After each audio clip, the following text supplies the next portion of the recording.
Welcome to ePathashala lecture series for MArch students. In this particular module, we would look at planting design, in which we would see about planting types and their particular uses, which would be a continuation of the previous topics that we have seen. In this particular topic, we would deal with the structural characteristics of plants.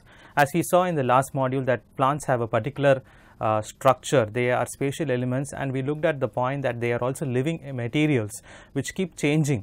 And when we consider change in terms of plants, we also consider that plants have changed over a particular time with respect to their spatial frame as well as their structure as such. And by the way that it changes its structure, it also modifies the structural character of its particular place by the change it has within its own framework, and as it grows it changes the place as it changes itself.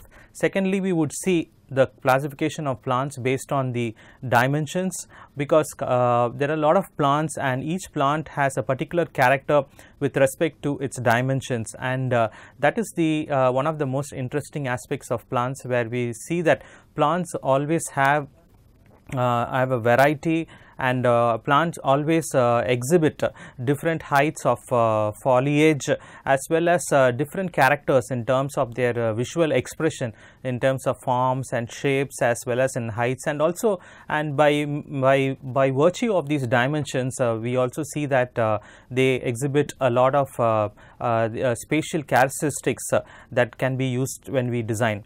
And so we will move on and we will see the classification of plants as we go further, and we will check out what is the different types of low height plants and medium height plants, and then move over to the higher level of plants. So the low and the medium level is what we will consider in this particular module.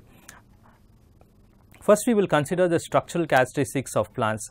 As we've seen that every plant has its own structure, and this spatial characteristics of plants are those that contribute to the space structure of the landscape.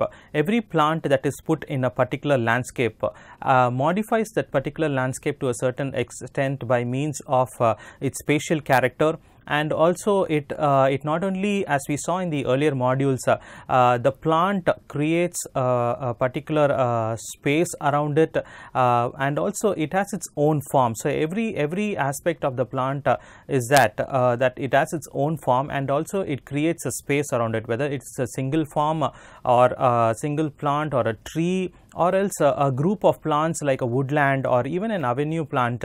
Everything forms its own structure, and by means of which the structural characteristics of the entire space is being considered, and also it can be developed as a whole as part of the design process. So when we consider the structural characteristics of plants, we also see that they include habit, crown, shape, foliage, density and speed of growth, and also en masse they determine the spatial composition of the planting environment. So every plant has its own growth habit, how it grows, how fast it grows, whether it's a slow growing plant or a fast growing plant, and also the foliage density, whether it's sparse or dense, or it is very whether it's highly perforated, or it gives a kind of feel for which is more airy, or else it is very dense and it is completely opaque. So we have a variety of shapes which plants exhibit themselves, and it is very interesting to note the different ways in which all these kind of the structural characteristics of plants can be used when it comes to a type of a built landscape. So that is what you could also see in this picture, that how this particular kind of tree which has something like dropping lines becomes a very nice plant to do with, very specially closer to the water. And that is how the structural characteristics of plants can be used and also employed as a part of the landscape design process. So planting design as such would really start with appreciating the structural characteristics of plants themselves. So it is important to understand the spatial functions of plants in the human landscape. when we are designing spaces for people, the size of plants are relative to the dimensions of the human figure, and it is very critical. It is important to understand and come to a particular standard by which we classify plants with respect to the human dimensions. Of course, every element that is being designed with us, every space that has been set for mankind is more or less related to the human dimension as such. And especially when we are designing spaces, outdoor spaces for people, it is the size of the plants that is relative to the dimensions of the human figure that is being considered as a very important part of the entire landscape process. How a human being relates to the size of the plant, how the what does that particular height of the plant do in terms of shaping up the character of the local landscape or the landscape in which it is designed, whether it is a lawn or whether it is a small height, 6-inch height ground cover. All these things of different types of planting make a difference when it comes to establishing the design process, as well as bringing out the character that is there as a part of the design intent in the mind of the designer. Simply to distinguish areas on a plan by canopy heights amounts to an important design stage. So, it is important that whenever we design with plants, it is important that not only we put the plants in plan, but also be able to visualize the particular height of the plant, so that we would be able to establish the right kind of spatial framework or the spatial network that particular space needs to have. And because its height that determines much of the spatial framework and controls vision and movement and physical experience, it is very important that these plants are understood in terms of their three-dimensional quality with respect to their heights also. So, once we put the heights, it also goes on to establish spatial functions in the particular landscape, in the human landscape, with respect to vision. How much I could see, whether I could look beyond a certain point, whether it is completely cut off. All these kind of spatial functions in terms of vision are being established. Secondly, movement, whether one can move from one place to another by virtue of a plant, by virtue of the heights of plants, whether my movement is restricted, whether my movement is completely restricted or movement is allowed at times, which we would see when we study about a lower level kind of planting. We would see that in detail, as well as the physical experience itself, how the entire person, how a particular person feels about that entire space in terms of the largeness of the space, in terms of the enclosure that is being created. All these kind of spatial experiences and spatial functions are being carried out by manipulating or understanding or designing with the canopy heights of the plants themselves. So, it is important thing to understand that the spatial functions of plants in the human landscape are being brought out by means of working with the canopy heights of the plants, and that is where it is important to understand that it has its own classifications. So, the classification of plants is something that is essential and needs to be established right before we start on the process of designing with plants itself, and it is very important for us to come to a particular kind of standard or framework wherein there is a common ground on which we classify plants.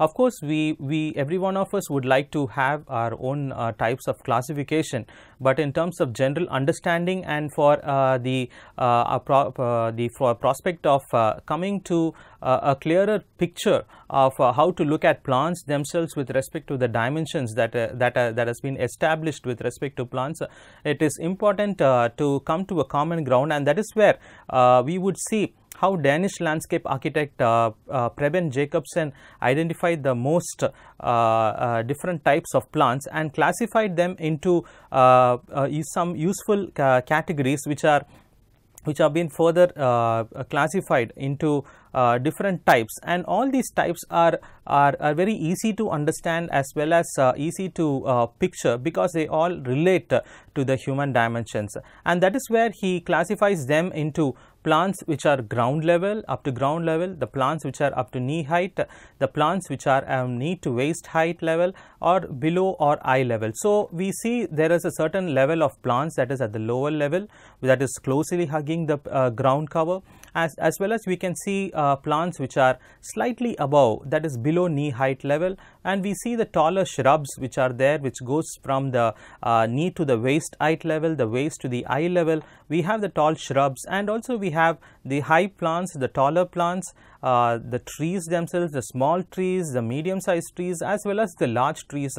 So every particular plant or tree itself is being it's being classified in terms of the human dimensions, and this is quite an interesting study to see how these plants can be used when we consider their heights in the landscape, and what are the different spatial places or functions that it can bring out in the particular landscape with respect to the design intent. When it comes to actual dimensions, these heights will vary for different peoples like adults and children and physically challenged. We must take this into account and allow for their different spatial experiences. We should be able to understand for what is the people's category for whom we are designing, as well as for the different age groups that we are designing, so that we could consider the relative scales of the plants in the particular landscape for whom it is majorly intended to. So that is why the difference in using plants for a school or using plants as a part of the larger forest would actually be very different, and it is quite interesting to consider them as step by step as we come from the lower level. So we would see the classification of plants according to this. So Jacobsen gives 5 types of planting based on the human dimension. The first is the ground level type of plants. These ground level type heights of plants are those with the mown grasses and other turf plants, the ground hugging and carpeting herbaceous plants and shrubs. Next, we have the below knee height plants, the prostrate and the dwarf shrubs, the sub shrubs, the low growing herbaceous plants. So all these the lower plants, these can be easily classified as those below the knee height. They are more or less stick closer to the ground, and also they have their own functions which we would see in detail later on. And then we have the knee to waist height plants.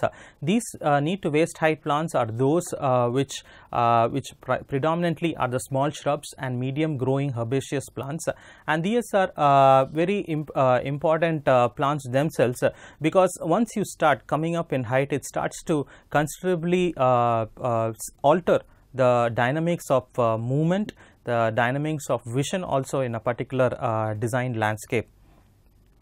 Then we have the waist to eye level plants. These plants are more or less now act as walls. Walls in terms of visual screening, in terms of physical movement, also being if we want to do any barriers for physical movement.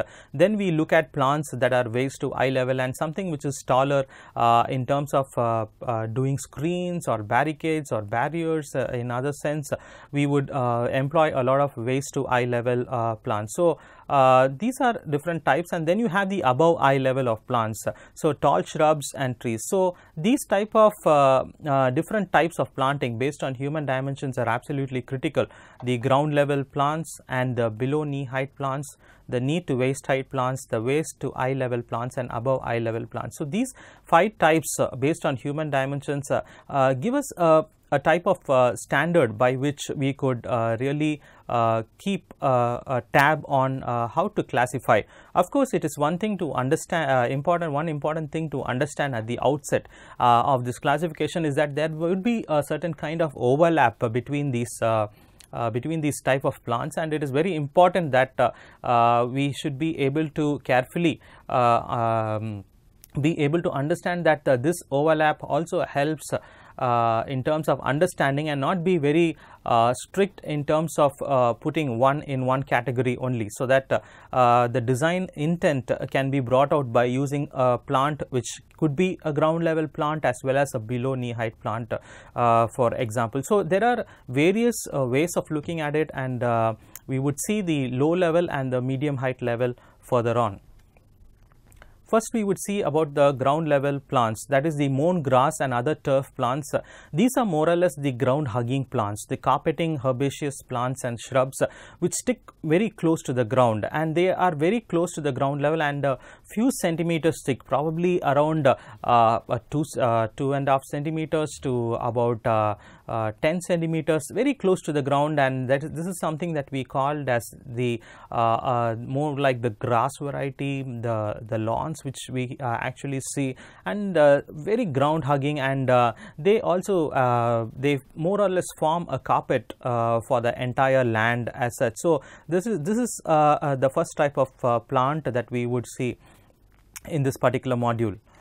They have their own uses. First is that they obstruct neither any vision or even movement. As you can see, these plants are very close to the ground level. You can walk on them. There is no restriction to any movement, and the visual lines are endless. And these are one of the important uses of these type of plants which could be employed in the design process.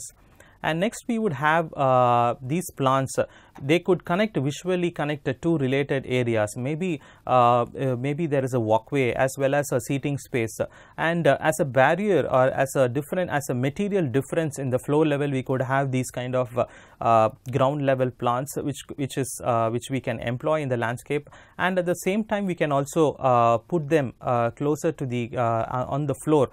So that it segregates as just like a flooring pattern. It segregates two areas, but still it could visually connect two related areas, and also a very effective softener in terms of the flooring, where it can be a very good substitute for all the hard paving that has been employed in the landscape process as well. So these are very few pictures that we could see that about low level ground plants, and the difference it makes, and how it makes the area to be so vast. Probably this is a old railway track, and this is a pathway, and we can see how the just the flooring difference of a low level ground plant make it seem to look like one plane, but still the textural differences make sure, and it shows out how two different areas are brought together on the same plane. And one of the important aspect is that they hug the contour of the landscape itself, and also it also highlights their particular landscape. We could see that the grass that is happening on the slope here, how much it highlights the banks of the river going along in the center. So it is a type of plant which would highlight the character of the landscape itself. It could bring out very clearly and in a very effective way the landscape character as well. They also provide for pedestrian circulation space, although it is not sturdy as a pavement. So it is a more softer material, and it is a very good material where it promotes the physical movement of a particular person, as well as and also to a certain extent some very light traffic in terms of cycles or bicycles, and though it is not as sturdy as the hard pavement, it could still be looked at as a very softer means of flooring, where you can accommodate both the pedestrian circulation as well as the other part of the bicycle traffic as well. So these are some very important uses of plants. These ground plants are pedestrian friendly. They are less hard wearing than a pavement form surface, suitable for relaxing, walking, playing sports, cycling, and also for occasional vehicles. As I told before, that this durability accounts for much of the value and popularity of lawns and meadows and other grasslands. So we could see where we have a lot of area, these kind of plants give more usage to that particular area, and where they are being put together. And it also, as I told, it forms a uniform carpet of mown grass, a ground hugging smooth textured ground cover. It also enhances the visual effect of the ground.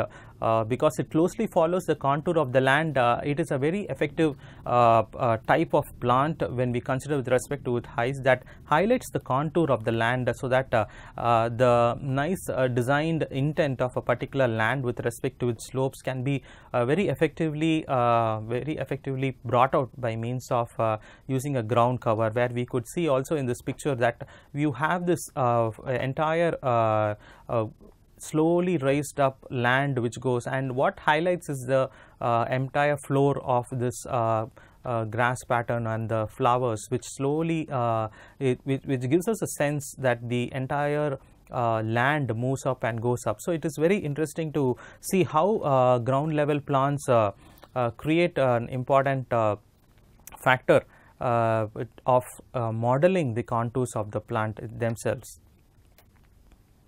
And then we would see about they also make two-dimensional patterns. We could use, there are different varieties of plants in the ground level. They can be used to bring out the two-dimensional patterns. The carpets of foliage used alone, it can be combined with boulders and rocks and gravel materials. So we can use them in combinations, not only different types of lower ground level plants, but also use them with different hardscape materials like small boulders and gravels and other paving materials, maybe tiles or grass pavers or whatever be the texture, and form different textures at the floor level, which could be very interestingly considered when we do our landscape design. So this is one of the important uses. Some of the examples of having ground level plants like Pilea microphylla. Then we have the lawn variety, which also gives a nice carpet, as well as some ground covers like Vedalia, which also sticks very close to the ground level and also gives us a very nice clump on top of the plants, as well as highlights the contours. And also these kind of plants also help in the stabilization of the soil when it comes to doing them on a slope as well. Then we further go on and identify and see the below knee high plants. How do we identify these kind of plants?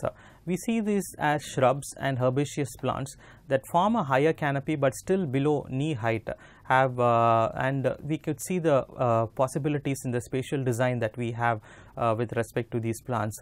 So as I told earlier at the beginning, that it is important to understand that there are certain there is a certain amount of overlaps that we could see when we consider planting these plants with respect to their heights.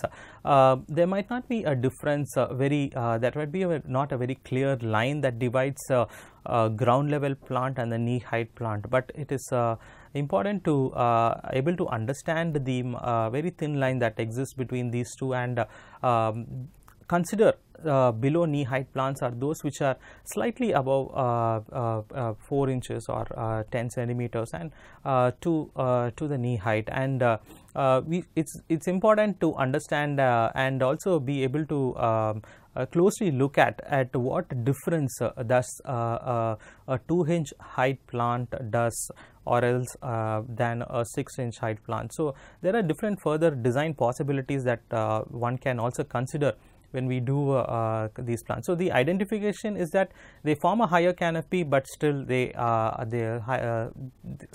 below knee height, and they have their own categories. Many of them come within the category of ground cover, as I mentioned, that is species that are well adapted to the local conditions and competitive enough to exclude most of the unwanted self-colonizing weed plants.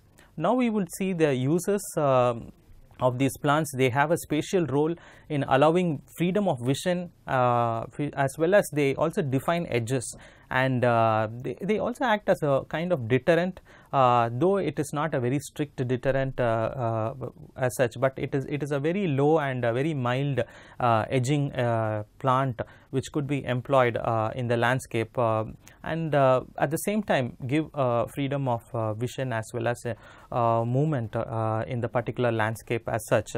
So these needs to be identified as ground cover, ground hugging plants, as well as those which also give a sense of edging and boundary, a feel of a very low boundary that someone could very consciously understand that yes, this is an edge, this is where the edge is defined, and the the domain ends for a particular landscape, and it is very interesting to see how they could be used. So these plants deter movement and allows for visual continuity. It is important that to understand that they are very good edging plants. They are low. Though you have the visual, the vision that is extended beyond a particular point, but at the same time your movement lines are restricted. So that is something that is very interesting to understand. And also it can form a carpet of foliage below taller plants. They act as good plants which can be put as a base below the taller plants, and can be used very effectively and to set up the larger plants. So it also creates patterns when we can view them from a higher level. So that becomes a very good plant to be used very close to skyscrapers or tall buildings, where one can really create very interesting patterns on the ground by using these heights of plants. It also form a carpet of foliage below taller plants. As I told, it can act as a very good base for a taller plant, and it can create interesting patterns on the ground. It also edges taller growing shrubs in the particular landscape, and it also we can see some of these plants are also climbers themselves, and they can create a vertical barrier as per the design intent. It can link the horizontal and the vertical surfaces in the landscape, and it is quite interesting to understand and notice that these plants can also take up from the ground right through vertical shapes, whether we could use them in terms of bringing in a vertical barrier where we don't have so much of depth to do a 2-layer or a 3-layer tier of planting, but maybe we have only maybe like a compound wall or an edge or just a fencing that divides 2 areas, and it becomes necessary to screen off the 2 areas themselves. So it becomes a very important plant that takes up the lower level and slightly climbs up the fence and covers the entire vertical facade itself. So it also edges the taller growing shrubs, as you can see in this picture, that these are nice low height, below knee height plants, and they you can see the taller plants which grow up, and suddenly once they grow up, the understory of these taller plants are exposed, and the roots and the soils are exposed, and that is when it becomes very these plants, when properly employed and put in the landscape, give a sense of a good base on which it looks like that these taller plants are being set up, and therefore the nice character of the plants as being set on one on top of each other is also being established. So very interesting to understand and notice that we could try out these plants as very good plants on which the taller plants could be set up, and yes, we could create the different levels of planting. As we can see, we have the smaller grass variety here, then we have the below knee height plants very close, and it seems that there is a proper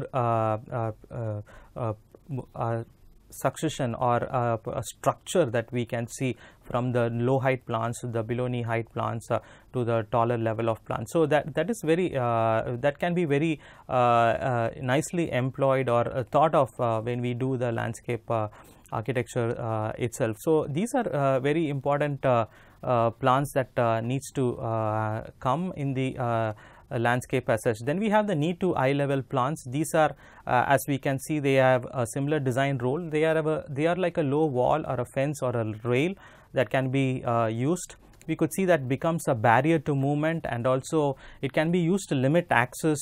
It restricts access very clearly. The edges are properly defined. There is a visual continuity. It leaves the views open, but still it makes a very strict demarcation in terms of the movement spaces itself.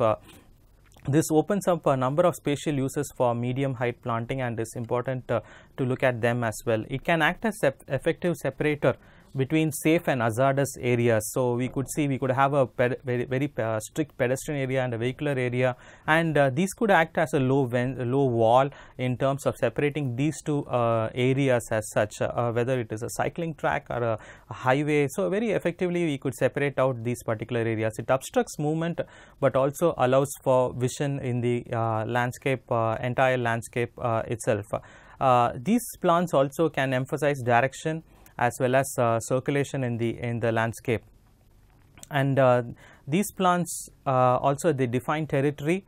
They we can understand and identify the boundary that is there in the landscape. They also provide a minor visual focus in the entire landscape, and they also can improve privacy within their buildings itself. So it is very important to understand, see the level of plants with respect to their heights, and be able to use them in the landscape, as we have seen from right from the ground level to a knee height level and the knee to eye level of plants, and based on their heights we could properly layer them or stack them, arrange them in the particular landscape, so that the design intent is being achieved, and that is where we could see the plants as such with respect to the lower level. In the next module we will see the medium and the taller shrubs as well as the tree planting.